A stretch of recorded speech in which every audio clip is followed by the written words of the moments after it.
بسم اللہ الرحمن الرحیم إن هذا القرآن يهدي للتي هي أقوم ويبشر المؤمنين الذين يعملون الصالحات أن لهم أجرا كبيرا. یہ قرآن وہ رستہ دکھاتا ہے جو سب سے سیدھا ہے، اور مومنوں کو جو نیک عمل کرتے ہیں بشارت دیتا ہے کہ ان کے لیے اجر عظیم ہے. نحمده ونصلي على رسوله الكريم اما بعد فاعوذ باللہ من الشیطان الرجیم بسم اللہ الرحمن الرحیم. السلام علیکم ورحمۃ اللہ وبرکاتہ. امید ہے آپ سب لوگ خیر اور عافیت کے ساتھ ہوں گے. سب سے پہلے اللہ تعالیٰ کا شکر ادا کرتے ہیں کہ اسی کی توفیق ہے جو اس کے کلام کو ہم یہاں سیکھنے اور سمجھنے بیٹھے ہیں. آئیے رب کے اس کلام سے ہم اپنے ایمان کو تازہ کریں، رب کے اس کلام سے ہم اپنے اعمال کو بہترین کریں اور اس کلام کے ذریعے رب کی خوشنودی اور اس کی رضا حاصل کرنے کی کوشش کریں. دیکھتے ہیں آج کی آیات میں، آیت نمبر 128 سے دیکھیں گے. سورۃ البقرہ کی آیات چل رہی ہیں. ان آیات میں بھی ابراہیم علیہ السلام کی بہت سی خوبصورت دعاؤں کا ذکر ہے. یہی انداز، یہ سلیقہ ہم سب نے سیکھنا ہے. آج تک ہم نے دعائیں کرنے کا سلیقہ نہیں سیکھا. ہم دعائیں پڑھتے ہیں، مانگتے کم ہیں. دیکھیں گے آج کی آیات میں ابراہیم علیہ السلام کس طرح اپنی رب سے دعائیں مانگا کرتے تھے اور کن چیزوں کی دعائیں وہ کرتے تھے. اللہ تعالیٰ یہ سلیقہ، یہ انداز ہم سب کو سکھا دے. آمین یا رب. اور پھر انہی آیات میں دیکھیں گے ابراہیم علیہ السلام کی تڑپ اور مانگ کیا رہے ہیں کہ مناسک سکھا دے. مناسک ہوتا کیا ہے یہ آج ہم دیکھیں گے. اور پھر ابراہیم علیہ السلام نے رسول صلی اللہ علیہ وسلم کے بارے میں بہت ہی خوبصورت دعا کی، اس دعا کو بھی دیکھیں گے. اور پھر اللہ تعالیٰ نے اس بات کا ذکر فرمایا کہ ملت ابراہیمی سے وہ کون بد نصیب لوگ ہیں جو اعراض کریں گے، جو منہ موڑیں گے. اور پھر یعقوب علیہ السلام کی وصیت کا ذکر ہے کہ جب موت کا وقت تھا تو انہوں نے اپنے بیٹوں کو کس بات کی وصیت کی، اس کا ذکر ہے. تو سب سے پہلے ابراہیم علیہ السلام کی اس دعا کو سن لیں. ربنا وجعلنا مسلمين لك ومن ذريتنا أمة مسلمة لك وأرنا مناسكنا وتب علينا إنك أنت التواب الرحيم. ترجمہ ہے، اے ہمارے رب، ہمیں اپنا فرما بردار بنا لے اور ہماری اولاد میں سے بھی ایک جماعت کو اپنی اطاعت گزار رکھ اور ہمیں اپنی عبادتیں سکھا اور ہماری توبہ قبول فرما. تو توبہ قبول فرمانے والا اور رحم و کرم کرنے والا ہے. ابراہیم علیہ السلام اتنے بڑے مقام پر پہنچ کر مانگ بھی کیا چیز رہے ہیں آپ دیکھیں ذرا. مانگ رہے ہیں عاجزی کے ساتھ کہ اے ہمارے رب تو ہمیں اپنا فرما بردار بنا لے. اتنا کچھ تو کیا، اللہ تعالیٰ کے ہر احکام کو پورا کیا، وطن چھوڑ دیا، بیوی بچے چھوڑ دیے، بیٹے کو ذبح کرنے کے لیے تیار ہو گئے. سب کچھ کرنے کے بعد بھی مانگ کیا رہے ہیں کہ یا اے رب تو ہمیں اپنا فرما بردار بنا لے. فرما برداری مانگ رہے ہیں، استقامت کی دعا کر رہے ہیں. اور صرف اپنے لیے نہیں، اپنے ساتھ ساتھ یہ فرما رہے ہیں کہ اے ہمارے رب ہماری اولاد میں سے بھی ایک جماعت کو اپنی اطاعت گزار رکھ. اپنے ساتھ ساتھ اپنی اولاد کی فکر، اپنے آنے والی نسلوں کی فکر، ان کی فرما برداری کی دعائیں مانگ رہے ہیں. اور اس کے ساتھ ساتھ وَأَرِنَا مَنَاسِكَ، اللہ تعالیٰ سے کہہ رہے ہیں کہ اے ہمارے رب تو ہمیں اپنی عبادتیں سکھا. اللہ تعالیٰ سے مانگ رہے ہیں کہ عبادتوں کا صحیح طریقہ سکھا، مناسک ہمیں سکھا دے، عبادتوں کا طریقہ ہمیں سکھا دے، مناسک حج تو ہمیں سکھا دے.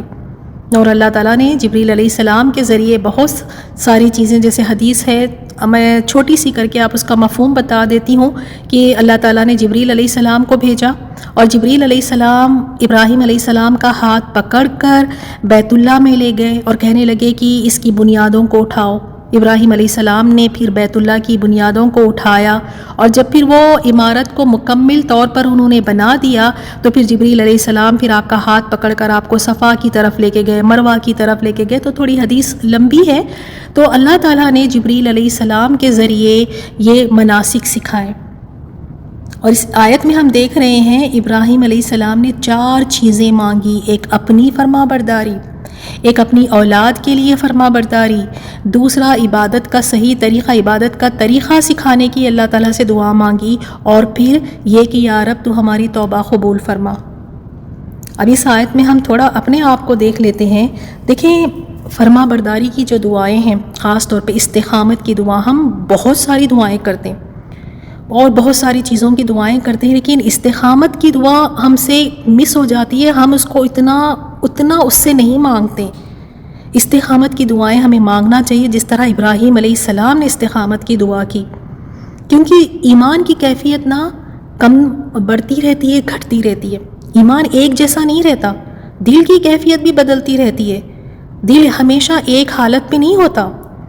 تو اگر آج ہم فرما بردار ہیں، آج اگر ہم نمازیں پڑھ رہے ہیں، آج ہم اللہ کی کتاب کی تفسیر ہم سمجھ رہے ہیں، سیکھ رہے ہیں اور دوسری عبادتیں کر رہے ہیں، الحمدللہ. لیکن کل کا نہیں پتہ ہمیں، کل ہماری ایمان کی کیا کیفیت ہو، کل پتہ نہیں ہم یہ عبادتیں کریں، ہمیں کچھ نہیں پتہ. اسی لیے اللہ تعالیٰ سے یہی دعا کرنا ہے کہ یا اللہ مرتے دم تک تو ہمیں اپنا فرما بردار بنائے رکھ. اور ساتھ میں اولاد کی فرما برداری کی دعائیں بھی ہم نے کرنی ہیں. ایسی کئی مثالیں آپ نے دیکھی اور سنی ہوں گی. کئی اللہ تعالیٰ کے فرما بردار، ایسے کئی اللہ تعالیٰ کے فرما برداروں کو اللہ کا نافرمان بنتے دیکھا.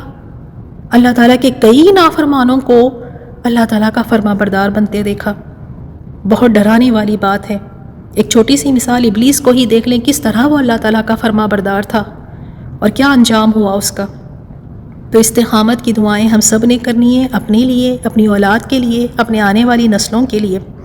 اور دوسری بات، اتنے بڑے نبی ہو کر، اتنے بڑے مقام پر پہنچ کر، خلیل اللہ بن کر مانگ کیا رہیں کہ اے ہمارے رب تو ہمیں عبادت کا طریقہ، تو اپنی عبادتیں سکھا دے. سچ بتائیں کیا یہ فکر آج ہم میں ہے؟ عبادتیں تو ہم بہت زیادہ کر لیتے ہیں، کیا یہ فکر ہے کہ میں صحیح عبادت سیکھوں؟ صحیح عبادت کہاں سے ہم سیکھیں گے؟ قرآن اور حدیث سے. یہ فکر آج ہم سب پہ ہونی چاہیے کہ میری عبادت کا طریقہ وہی ہو جو اللہ تعالیٰ کو پسند ہو.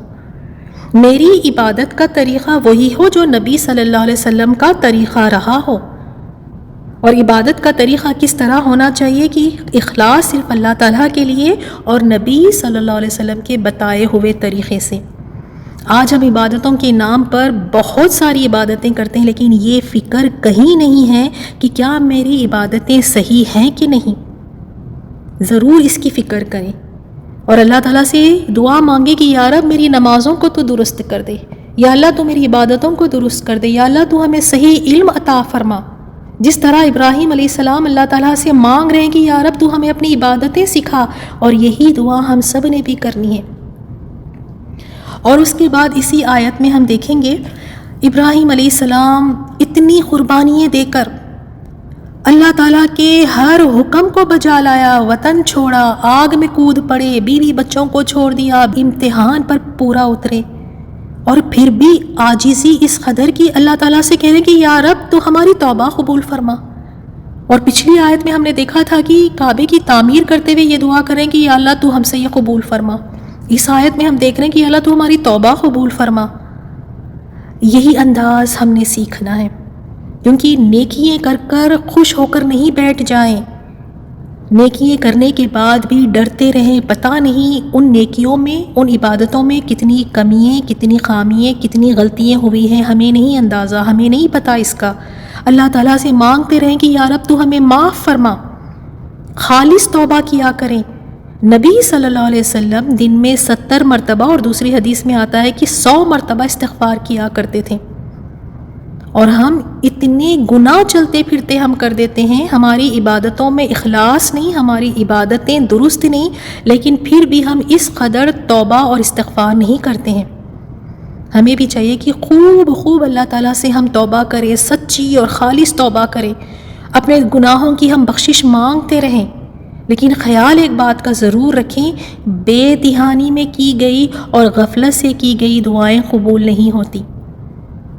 بے شک آپ دعا تھوڑی کریں، چھوٹی سی کریں، لیکن دل سے کریں، پورے شعور کے ساتھ کریں۔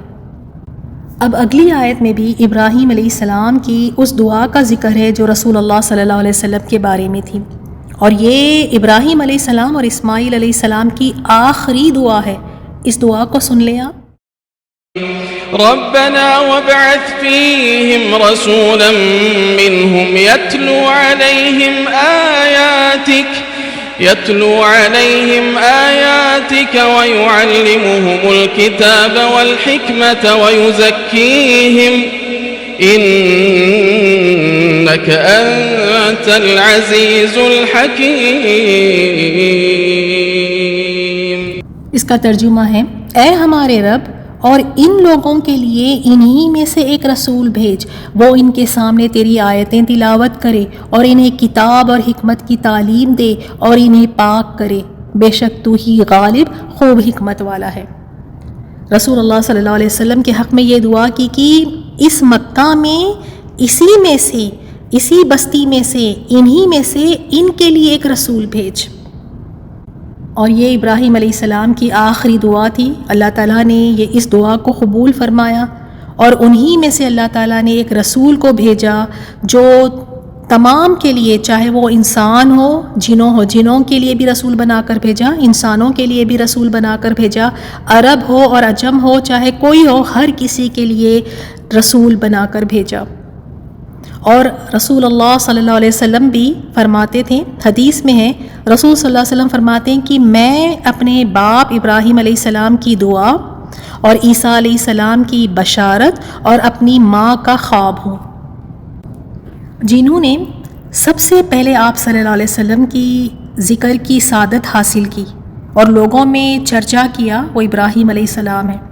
لوگوں میں ہمیشہ آپ کا ذکر خیر جاری و ساری رہا، حتیٰ کہ بنی اسرائیل کے آخری نبی عیسیٰ علیہ السلام نے بھی خطاب کر کے بنی اسرائیل سے فرمایا، جس کا ذکر سورۃ الصف میں آتا ہے۔ ترجمہ ہے کہ اے بنی اسرائیل، یہ عیسیٰ علیہ السلام کہہ رہے ہیں کہ اے بنی اسرائیل، میں تمہارے پاس اللہ تعالیٰ کا بھیجا ہوا آیا ہوں، اور جو کتاب مجھ سے پہلے آ چکی ہے یعنی تورات، اس کی تصدیق کرتا ہوں، اور ایک پیغمبر جو میرے بعد آئے گا جن کا نام احمد ہوگا، ان کی بشارت سناتا ہوں۔ اسی وجہ سے دیکھتے ہیں کہ حدیث میں رسول صلی اللہ علیہ وسلم نے فرمایا نا کہ میں عیسیٰ علیہ السلام کی بشارت ہوں، یعنی عیسیٰ علیہ السلام نے یہ خوشخبری اپنے لوگوں کو بتا دی تھی، اپنی قوم کو بتا دیا تھا محمد صلی اللہ علیہ وسلم کے بارے میں۔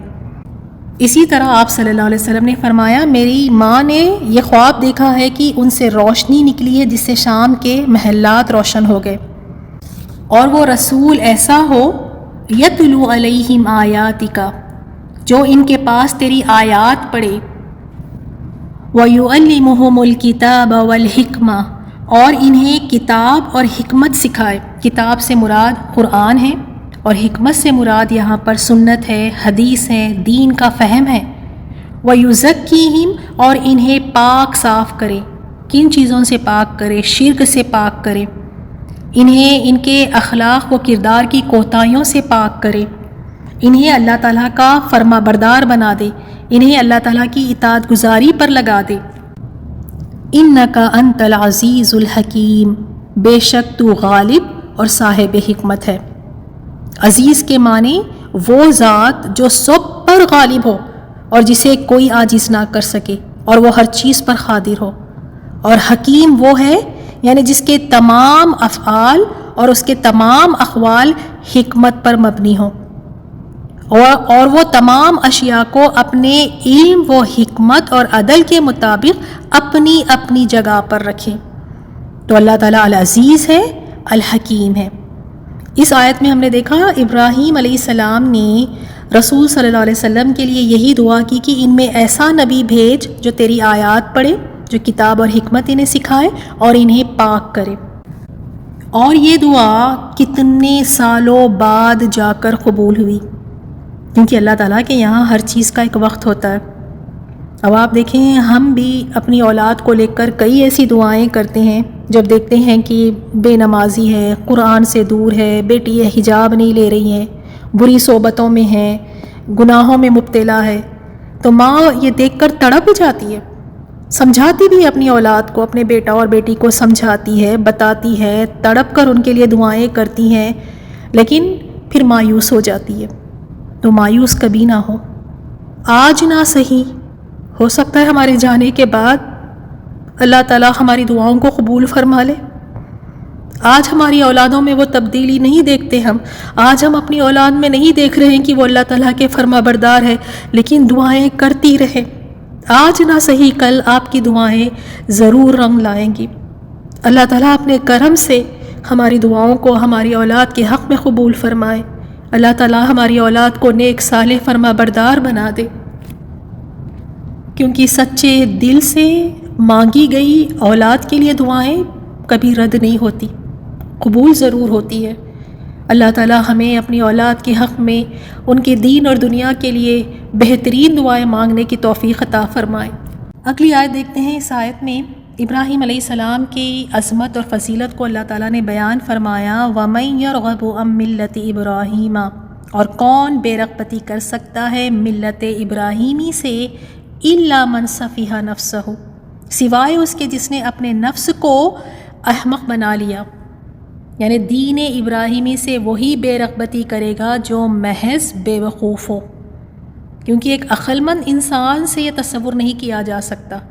وہ بے وقوف شخص ہی ہو سکتا ہے جو ابراہیم علیہ السلام کے دین کو دیکھ کر، آپ کے طریقے کو دیکھ کر، آپ کے ملت کو دیکھ کر منہ موڑ لے، وہ ایک بے وقوف انسان ہی ہو سکتا ہے، کیونکہ عقل مند انسان کبھی ایسا نہیں سوچ سکتا۔ عقل مند انسان وہ ہمیشہ حق کی تلاش میں رہتا ہے، اور اللہ تعالیٰ پھر اسے حق کا راستہ دکھا دیتے ہیں۔ اور ابراہیم علیہ السلام کے بارے میں اللہ تعالیٰ نے فرمایا، وَلَقَدِ اصْطَفَيْنَاهُ فِي الدُّنْيَا، اور بے شک ہم نے ابراہیم علیہ السلام کو دنیا میں چن لیا، اور یقیناً آخرت میں ضرور نیکوکاروں میں سے ہوگا۔ وَإِنَّهُ فِي الْآخِرَةِ لَمِنَ الصَّالِحِينَ، ابراہیم علیہ السلام کی یہاں پر فضیلت بیان کی کہ اللہ تعالیٰ نے ابراہیم علیہ السلام کو چن لیا، کیونکہ ابراہیم علیہ السلام اللہ تعالیٰ کے بڑے فرما بردار تھے۔ بہت آزمائشیں آئیں، ہر طرح سے اللہ تعالیٰ نے انہیں آزمایا، اور ہر آزمائش پر پورے اترے۔ اللہ تعالیٰ نے چن لیا، اور آخرت میں بھی وہ نیکوکاروں میں سے ہوں گے۔ اِذْ قَالَ لَهُ رَبُّهُ أَسْلِمْ، اور جب ابراہیم علیہ السلام سے اس کے رب نے کہا اسلم، فرما بردار ہو جاؤ، قَالَ أَسْلَمْتُ لِرَبِّ الْعَالَمِينَ، تو انہوں نے کہا کہ میں رب العالمین کا فرما بردار ہو گیا۔ اتنی فرما برداری کی جیسے ہی اللہ تعالیٰ کا حکم آیا کہ اے ابراہیم اللہ کے فرما بردار، یعنی فرما برداری کرو، فرما بردار ہو جاؤ، ایک لمحہ نہیں لیا، فوراً سے جواب دیا کہ اے میرے رب میں فرما بردار ہو گیا۔ اس قدر فرما برداری کا جذبہ تھا ابراہیم علیہ السلام میں۔ ابراہیم علیہ السلام اطاعت اور فرما برداری کا بے مثال نمونہ ہے۔ ہمیں یہ فرما برداری اور اطاعت ابراہیم علیہ السلام سے سیکھنا ہے، چاہے دنیا کا کوئی بھی نقصان ہو، جو چیز اگر چھوڑنی پڑے رب کی رضا کے لیے، اس کی فرما برداری کے لیے بے جھجک ہو کر چھوڑ دیں، یہی تو ہے فرما برداری۔ اور یہی فرما برداری سے انسان کے درجات بھی بلند ہوتے ہیں، اور پھر وہ اللہ تعالیٰ کا محبوب بھی بن جاتا ہے۔ اللہ تعالیٰ ہم سب کو اپنا فرما بردار بنا لے۔ ابراہیم علیہ السلام اور یعقوب علیہ السلام کی وصیت کا ذکر ہے کہ اپنی اولاد کو انہوں نے کس بات کی وصیت کی۔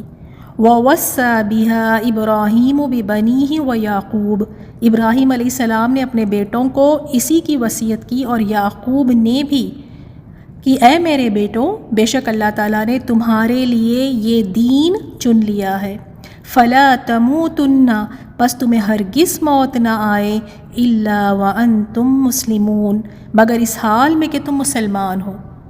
دونوں نے کس بات کی وصیت کی؟ ابراہیم علیہ السلام اور یعقوب علیہ السلام نے دونوں نے یہی کہا کہ اے میرے بیٹوں، اللہ تعالیٰ نے تمہارے لیے یہی دین پسند فرمایا ہے، تم ہرگز نہ مرنا مگر اسلام کی حالت پر، یعنی اسلام پر رہو، اس کی پابندی کرتے رہو، تاکہ اللہ تعالیٰ تمہیں اسی پر خاتمے کی توفیق عطا فرمائے، کیونکہ آدمی کا خاتمہ بھی انہی عقیدوں پر، انہی اعمال پر ہوتا ہے جن کو اس نے اپنی زندگی میں وہ کرتا رہا. پھر قیامت کے دن بھی انہی حالات کے مطابق وہ زندہ کیا جائے گا جس پر اس کی موت آئی ہوگی. اب ذرا اس آیت کو دیکھیں، کس قدر ابراہیم علیہ السلام اور یعقوب علیہ السلام کو فکر ہے، اور وصیت بھی کس بات کی کر رہے ہیں، تاکید بھی کس بات کی کر رہے ہیں کہ فرما برداری کی حالت میں موت آئے. یعنی تمہارے اگر موت بھی آئے تو تم اس وقت پر فرما برداری کی حالت میں رہنا. آج آپ دیکھ لیں مرتے وقت کسی انسان کو یا مرنے سے پہلے وہ کس طرح کی تاکیدیں کرتا ہے. یا تو وہ اپنے غلط عقائد کی تاکید کرتا ہے کہ میرے مرنے کے بعد میری برسی کرنا، میرا چہلم کرنا، فلاں عرس پر جانا، اپنے عقائد جو غلط عقائد پہ ہے اس کی تاکید کر کے مرتا ہے کہ مرنے کے بعد اس کو جاری اور ساری رکھنا. یا کچھ لوگ ایسے ہوتے ہیں کہ کاروبار کا، کہ میرے کاروبار کا خیال رکھنا، میں نے اس پر بہت محنت کی ہے، بڑی محنت سے میں نے اس کاروبار کو آگے کیا ہے، اس کاروبار کو میں نے بڑھایا ہے، تو کاروبار کا میرا بڑا خیال رکھنا. یا پھر آج دیکھیں اور الگ طرح کی فکریں دکھتی ہیں کہ مرنے سے پہلے کوئی اپنے بچوں کو لے کر بہت زیادہ پریشان ہو جاتے ہیں، فکر مند ہو جاتے ہیں کہ میرے بچوں کا کیا بنے گا، یہ کیسا گزارا کریں گے، گھر کیسے چلے گا، میری بیٹیوں کے رشتوں کا کیا ہوگا. اس طرح کی بہت ساری فکریں ہوتی ہیں، اس طرح کی بہت ساری تاکیدیں اپنی اولاد کو یا اپنے گھر والوں کو انسان کرتا ہے. اللہ تعالیٰ الرزاق ہے، جس کے نصیب میں جتنا رزق ہے اللہ تعالیٰ ضرور عطا کرے گا. اس بات کی فکر اور یہ خوف آپ دل سے نکال دیں کہ میرے بعد میری اولاد کا کیا ہوگا. آپ کی اولاد کا ایک مالک ہے، ان کو رزق دینے والا ہے، ان کی حفاظت کرنے والا ہے، وہ ضرور ان کو رزق دے گا. اگر واقعی کسی بات کی فکر کرنی ہے، کسی بات سے اگر آپ کو ڈر لگتا ہے، ڈر لگنا چاہیے، وہ یہ ہے کہ کہیں میرے بعد میری اولاد شرک اور بدعت میں نہ لگ جائے. اس بات کی فکر ہونا چاہیے اور اس بات کا خوف ہونا چاہیے. اور اسی بات کی تاکید ہمیں اپنی اولاد کو بار بار کرنا ہے کہ اپنے بیٹوں کو کہنا ہے، اپنی اولاد کو کہنا ہے کہ دیکھو توحید پر قائم رہنا. بار بار ان کو تاکید کرنا ہے کہ اللہ تعالیٰ کی فرما برداری میں اپنی زندگی کو گزارے، اور پھر اپنی اولاد کے حق میں ان کے نیک اور صالح ہونے، ان کے متقی بننے کے لیے بہت ساری خوب ان کے لیے دعائیں کریں. اور دوسری بات اس آیت میں دیکھا کہ اپنی اولاد کو کہہ رہے ہیں کہ اس حال میں موت آئے کہ تم مسلمان ہی مرنا، فرما برداری کی حالت میں تمہیں موت آئے. لیکن موت ایک ایسی چیز ہے نا کہ یہ تو ایک ہمارے ہاتھ میں نہیں ہے، نہ ہی ہمیں اس کا وقت پتہ ہے کہ بھئی موت آنے والی ہے تو اس وقت پر ہم وضو کر کے جائے نماز پہ بیٹھے ہیں، یا قرآن کو ہاتھ میں لے کر تلاوت کر رہے ہیں، یا روزے کی حالت میں بیٹھے ہیں، یا کوئی اور نیک کام کر رہے ہیں. نہ تو یہ ہمارے ہاتھ میں ہے، نہ تو ہمیں اس کا وقت پتہ ہے. اور یاد رہے جو شخص جس طرح کے اعمال کرتا ہے، جو اس کی حرکتیں ہوتی ہیں، جس طرح سے وہ اپنی زندگی گزارتا ہے، موت بھی ممکن ہے کہ انہی حالات پر آئے. اگر کوئی شرابی ہے اور وہ 24 گھنٹے اپنے نشے میں ڈوبا رہتا ہے تو عین ممکن ہے کہ شراب کی حالت میں ہی سے موت آ جائے. کوئی اگر گانے سننے کے بڑے شوقین ہیں، گانے سننے کے عادی ہے، کچن میں ہے گانے سن رہے ہیں، کار میں ہے، لمبے سفر پہ ہے، بیڈ روم میں ہے، ایئر فونز کان میں لگے ہوئے ہیں، چلتے پھرتے اٹھتے بیٹھتے گانے سن رہے ہیں، گانوں کا اتنا شوق ہے، عین ممکن ہے کہ گانے سنتے ہوئے ہی موت آ جائے. کسی کو ہو سکتا ہے جو غیبتیں کرنے کی عادت ہے، فون پر ہے وہاں پر غیبتیں کر رہے ہیں، شوہر کے ساتھ بیٹھے ہوئے کسی اور کی غیبتیں کر رہے ہیں، دوستوں کے ساتھ ملتے ہیں تو وہاں غیبتیں کر رہے ہیں. اگر غیبتیں کرنے کی عادت ہے تو عین ممکن ہے کہ اسی حالت میں موت آئے. اور آپ نے یہ قصہ سنا ہوگا، یہیں سعودی عرب کا ہے کہ ایک جوان بچہ، نوجوان لڑکا، اس کی موت اس حال میں آئی کہ اس کے ہاتھ میں ریموٹ کنٹرول تھا، ٹی وی دیکھ رہا تھا، اسی حال میں اسے موت آئی اور ریموٹ کنٹرول اس کے ہاتھ میں رہا. اور مرنے کے بعد جب وہ ریموٹ کنٹرول اس کے ہاتھ سے نکالنے کی کوشش کری تو نکال نہیں سکے. اسی حال میں اسی ریموٹ کنٹرول کے ساتھ اس کو دفنایا گیا. تو دیکھ لیں جس طرح کی زندگی ہم گزارتے ہیں ممکن ہے کہ اسی حالت میں موت آئے. اگر فرما برداری کی زندگی ہے تو فرما برداری میں موت آئے گی. اگر ساری زندگی نافرمانی میں گزار رہے ہیں تو ممکن ہے کہ موت بھی نافرمانی کی حالت میں آئے. تو جو جس حالت میں اس دنیا سے رخصت ہونا چاہتا ہے پھر وہ اپنے اعمال بھی اسی طرح کے بنا لے، پھر وہی کاموں میں لگ جائیں۔ اب آپ ڈیسائیڈ کر لیں کہ موت کس حال میں آنی چاہیے، پھر وہ اس طرح والے عمل کرنا شروع کر دیں۔ جس حال میں اللہ تعالیٰ سے ملنا چاہتے ہیں پھر اسی طرح کے عمل کرنا شروع کر دیں۔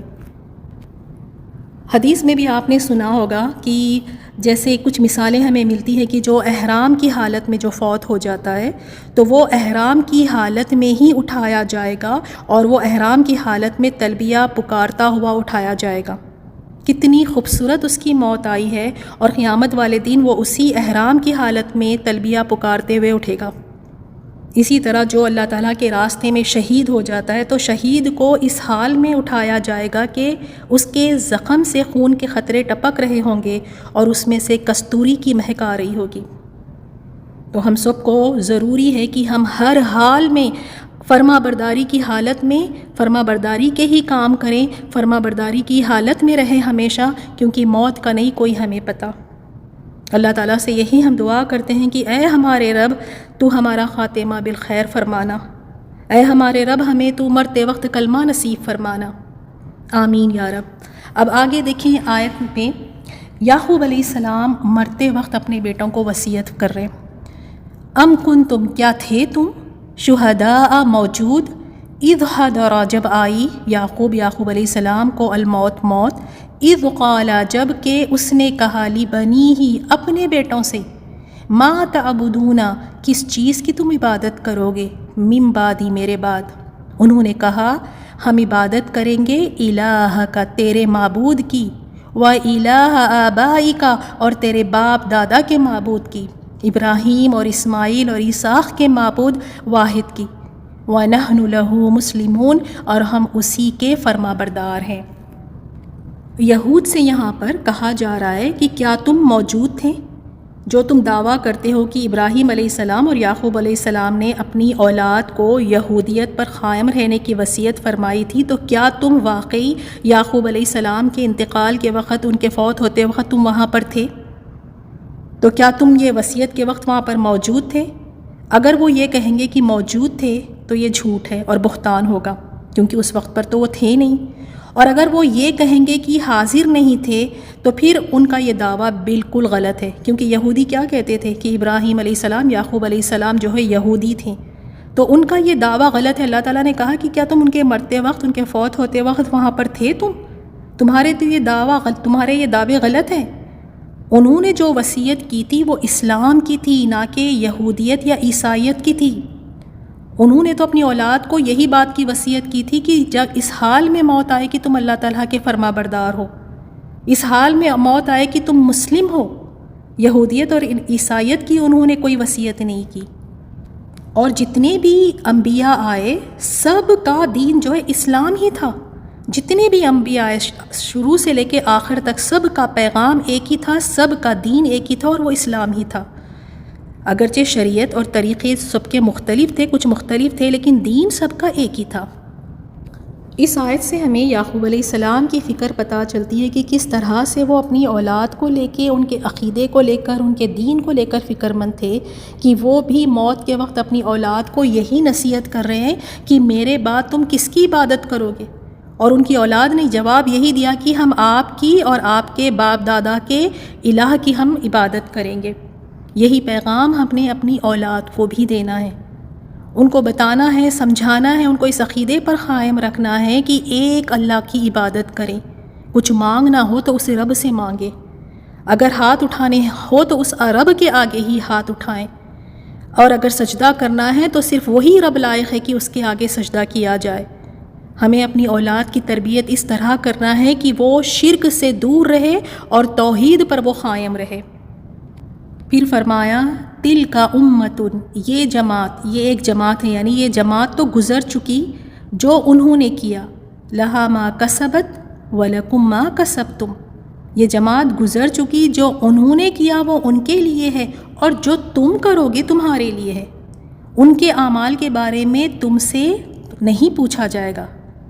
تو یہاں بھی یہود کو یہ کہا جا رہا ہے کہ تمہارے باپ دادا جو انبیاء تھے، بہت ہی نیک تھے، جو گزر چکے ہیں، ان کی طرف اپنے آپ کو اگر تم جوڑ کے بتاؤ گے، اپنی نسبت ان کی طرف کر کے بتاؤ گے تو کوئی فائدہ نہیں، جیسے آج بھی ہم کہتے ہیں نا میری دادی تو فلاں، میرے نانا تو بڑے نیک تھے، میری دادی تو یہ تھی، میری ماں تو وہ تھی، میرے باپ تو بڑے نیک تھے، تو ان کے نیک ہونے سے ہمیں کچھ نہیں ملے گا، اس کا ہمیں کوئی فائدہ نہیں ہوگا۔ تو یا یہود کو بھی یہی کہا جا رہا ہے کہ تمہارے باپ دادا جو انبیاء اور صالحین تھے وہ گزر چکے ہیں، ان کی طرف اگر تم اپنی نسبت کرو گے تو اس کا کوئی فائدہ نہیں ہے۔ انہوں نے جو کچھ کیا اس کا صلہ انہیں ہی ملے گا، اس کا اجر انہیں ملے گا، تمہیں نہیں ملے گا۔ تمہیں تو وہی کچھ ملے گا جو تم کماؤ گے، جو تمہارے اعمال ہوں گے، جو تمہاری کوشش ہوں گی، تو وہ کوشش، وہ اعمال، تمہاری کمائی تمہارے کام آئیں گی۔